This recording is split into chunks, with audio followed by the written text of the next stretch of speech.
Bueno, hola, ¿cómo les va?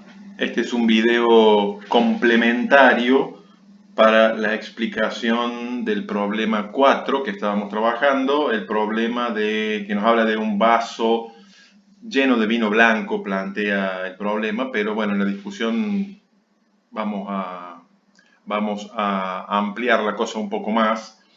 Entonces, en esta parte, en esta parte complementaria del problema, yo lo que he hecho es lo siguiente.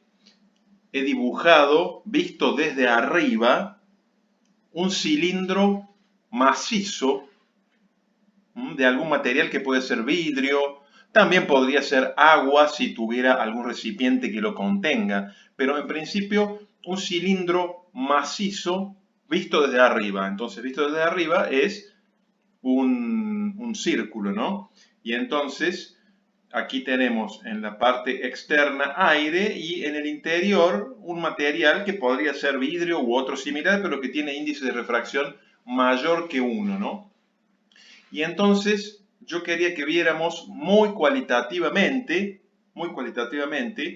qué pasaría si tuviéramos un objeto luminoso que puede ser la lámpara de la cual nos habla el problema, en este caso de un cilindro macizo. Y quizás después podemos hacer alguna reflexión respecto de qué pasa si no es un cilindro macizo, sino un vaso, como dice el problema.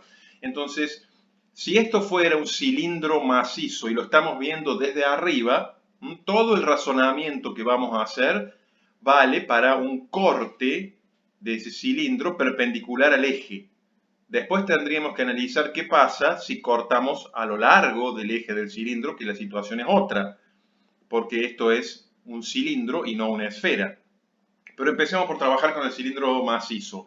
Como esto tiene un volumen importante, pensemos en un vaso, aquí no podemos aplicar las fórmulas que conocemos, por ejemplo, para las lentes delgadas. Las fórmulas que nosotros utilizamos para calcular la distancia focal, la distancia de objeto, sirven para lentes delgadas, es decir, para lentes muy finitas en relación al diámetro de la lente, y este no sería el caso. Entonces, solamente vamos a trabajar cualitativamente. Entonces, pensemos que este objeto luminoso emite un rayo, ¿sí? Que es este verde, que incide aquí en este punto. Entonces, en ese punto nosotros trazamos la normal, es decir, una línea que va desde el centro de este círculo, que es nada más que el corte del cilindro, pasa por el punto, por supuesto, es perpendicular a la pared del cilindro y incide con un ángulo A. Lo que sí podemos hacer es aplicar la ley de Snell cualitativamente, y entonces sabemos que al pasar de un medio de índice n igual a 1 a un medio de un índice mayor, el ángulo refractado, que en este caso yo llamé B, ¿sí?, va a ser menor que A. Es decir, el rayo se está acercando a la normal, al pasar del aire, que tiene índice 1, al vidrio, que tiene, digamos, índice 1,5. Entonces B es más chico que A y eso se ve claramente aquí. Entonces ahora trazamos en el interior de este cilindro macizo el rayo refractado hasta que incide en la cara opuesta. Y allí marcamos el punto y allí marcamos también la normal para poder aplicar la ley de Snell, ¿sí?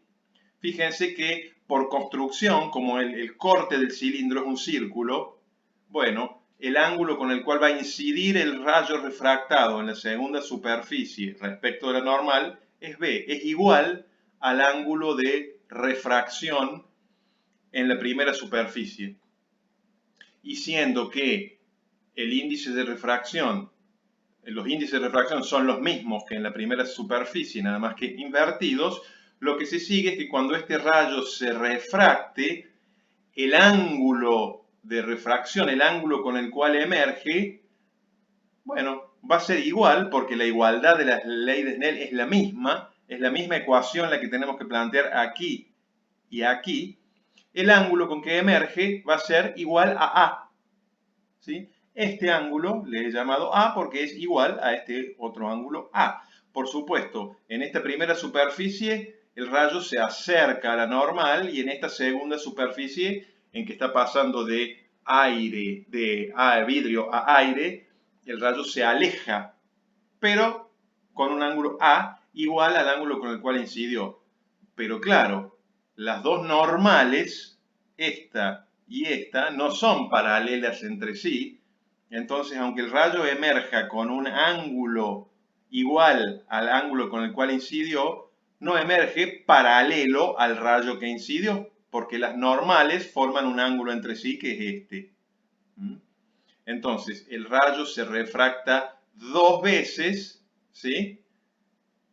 Y emerge finalmente con una dirección que es esta que he trazado aquí en verde. Ustedes fíjense que esto es así porque esto es un cilindro, o si fuera una esfera sería parecido. Si esto fuera una lámina plano paralela, las dos normales aquí y aquí serían iguales y el ángulo con la dirección con la cual emergería el rayo verde sería la misma con la que incidió.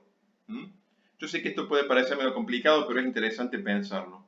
Y lo que he hecho luego es, partiendo del mismo objeto luminoso, la lámpara, hacer incidir un segundo rayo, que lo marqué en rojo, y vuelvo a hacer lo mismo. Aquí el ángulo de incidencia le llamé C, el rayo al ingresar al vidrio se acerca a la normal, el ángulo de refracción es D, que es el mismo ángulo con el cual incide en la segunda superficie.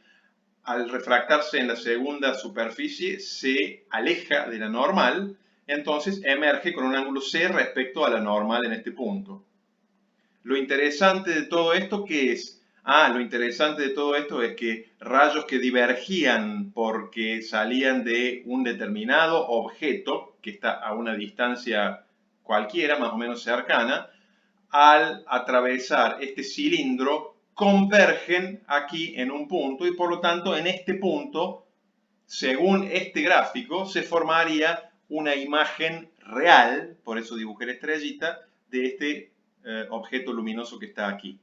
¿Sí? Es decir, el cilindro macizo de vidrio o de agua, de vino, de alcohol, de ginebra, de lo que sea, al menos en este plano, en este corte, trabaja formando una imagen real, aunque no trabaja como una lente delgada porque no lo es. ¿Sí? Y entonces yo pensemos que este es el cilindro de agua, en vez de ser de vidrio macizo, que sea de agua. Pero para que el cilindro de agua se pueda mantener armado, tenemos que agregarle el vaso alrededor. Si el vaso tiene paredes muy finitas en relación a su diámetro, que es lo que suele suceder con los vasos, es como agregar en cada uno de estos puntos, en las interfaces, una delgada lámina plano paralela de vidrio. Pero tiene que ser muy delgada, ¿no? Y ya sabemos, por lo que vimos recién, que una lámina plano paralela delgada no altera la dirección del rayo, sí lo desplaza. Es decir, si aquí agregáramos una lámina plano paralela muy finita de vidrio, este rayo saldría en la misma dirección en que está, solo que un poquito corrido. Y lo mismo pasaría aquí. Es decir, si agregáramos todo un envoltorio muy finito de vidrio, como un vaso, a esta situación, lo podemos pensar como agregar una lámina plano paralela muy delgada y entonces no se alteraría la formación de imagen, es decir, podríamos formar una imagen aquí en este punto.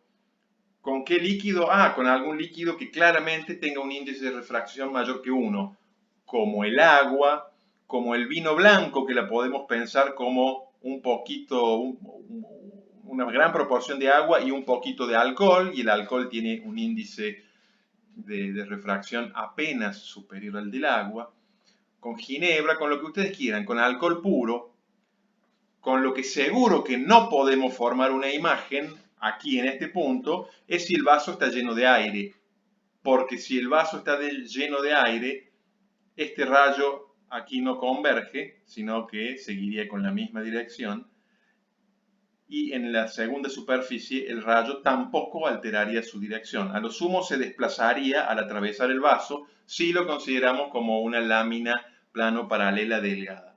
Ese es el razonamiento que yo quería compartir con ustedes en esta parte.